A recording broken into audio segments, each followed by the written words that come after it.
Kirk, we talked a little bit about this before you guys went away, but did this bye week come at a perfect time for this group, especially from a health standpoint? Looks like you're going to get Culliver back, DeSean back, a number of key players are going to be back in the lineup against the Patriots. Yeah, it helps to get guys healthy, and it's an important part, and I don't know if it came at a perfect time or not. I think it definitely was helpful to have, and it'll be important not only to get these guys healthy, but then to keep them healthy and keep them on the field, and that'll always be, the challenge as we go for these last 9 weeks.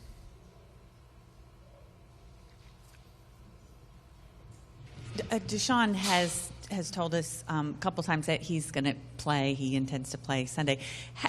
Given that he missed the preseason and a good bit of camp, where are you and he and your rapport together? How much work have you had together, and how much can you get done between now and Sunday? Yeah, I think we can get a lot done. I think, in a perfect world, you would have had 10 years working with a guy, and we haven't had that luxury. But at the same time, we have been able to work, through last season, and this is now year 2 having him on the team with us. So. I think we have much more experience than maybe we had last year, and that's a positive. And we did a lot of good things last year with him on the field. So, we do need to continue to build that rapport, but we'll do the best we can with the time we have. And at the end of the day, he's a great talent, and that'll help a lot. This Patriots defense doesn't have a whole lot of big names. Guys like Revis are gone. What is it they do so well that makes them so effective? Yeah, I think it starts with the fact that they're really well coached. You can tell that they're disciplined, they're smart, and a big part of playing at this level is intelligence and experience and knowing what to do and playing fast. And I see their ability to do that, and that goes a long ways. And I think they lead the NFL in sacks, so they do have a great pass rush. And Chandler Jones, I think, is the sack leader in the NFL. So. I'm sure he's going to be a name that if people don't know him now, they will soon. So, they do have some very dynamic players. When you look at the difference of DeSean on the field last year versus not having him for almost the entire season this year, can you tell, or whether it's on tape or as you're back there in the pocket, if there's more space in the intermediate ranges where guys like Jamison and Pierre live because DeSean is pushing the safeties back deep? I don't think it's a drastic difference. I think teams are still going to play their coverages and play them honestly. I think in one-to-one, man-on-man coverage, man-to-man coverage, that sometimes, how somebody gets defended will be influenced by the threat they may pose vertically or in different ways. So it's probably not so much the safeties as it is the individual coverage. But certainly safeties, based on what the coach wants to do, can be told, to play over top somebody or to have an eye on that guy more often, and that varies week to week and the coach's opinion.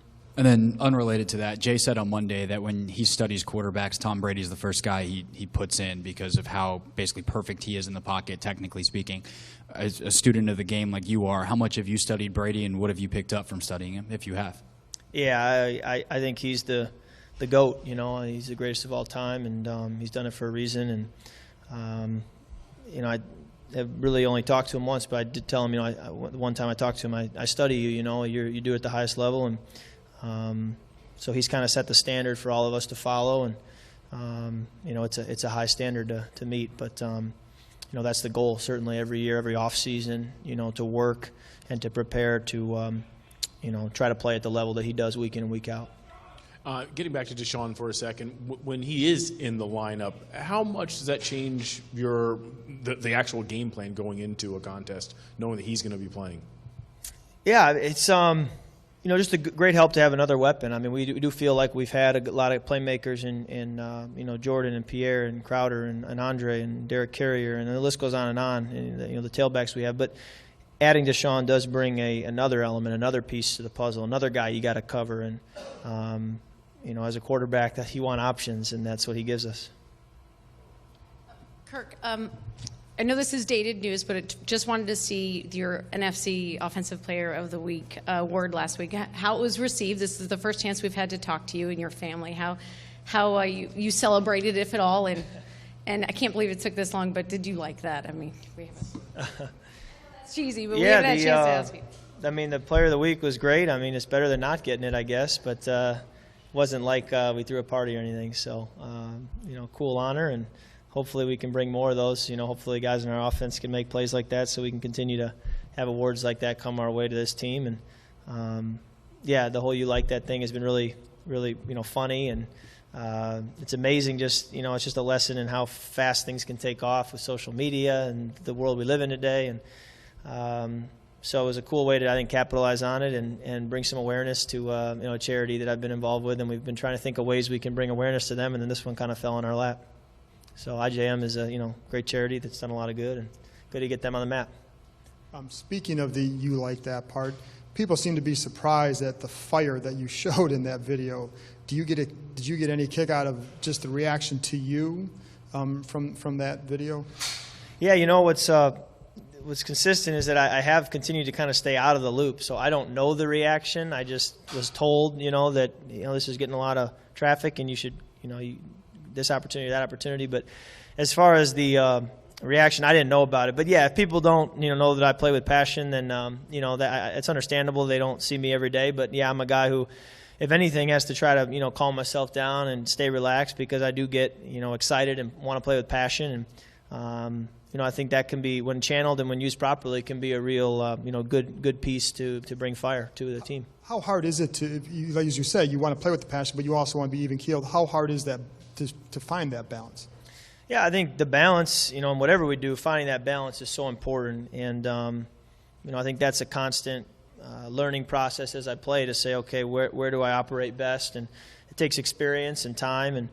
And but there's a level of wanting to bring that fire and that passion, especially because hopefully it can, raise the level of play of the guys around you too. But then also, you want to, stay poised and stay collected and operate like a CEO, But it's a combination of both, and that balance, I think, is what we're all trying to find, the perfect balance. Speaking of passion, I don't know if you saw this out there today, but Chris Culliver got into it with Corey Washington there in the one-on-one drills, and we asked him about it afterwards, to bring that kind of intensity to practice. How important is it for guys to occasionally, have that and kind of bring the level of intensity in a practice up? Yeah, you want guys who want to compete and who are excited to be out there, and treat every day of practice like a great opportunity and something they're excited about, as opposed to just going out there and going through the motions. So I like to see it and love having it, and I think that's something we definitely encourage and want more of. Kirk, a lot of times players will say that they don't have time to watch one of their counterparts on another team, because when you're on the field, maybe Brady's on the sidelines looking at, footage or whatever, and you may be doing the same. But considering, just the way you described him as the best ever, will you try to find, spots and times where maybe you can actually check them out live as opposed to, on film? Yeah, I don't know that during the game I have the time or the freedom to do that.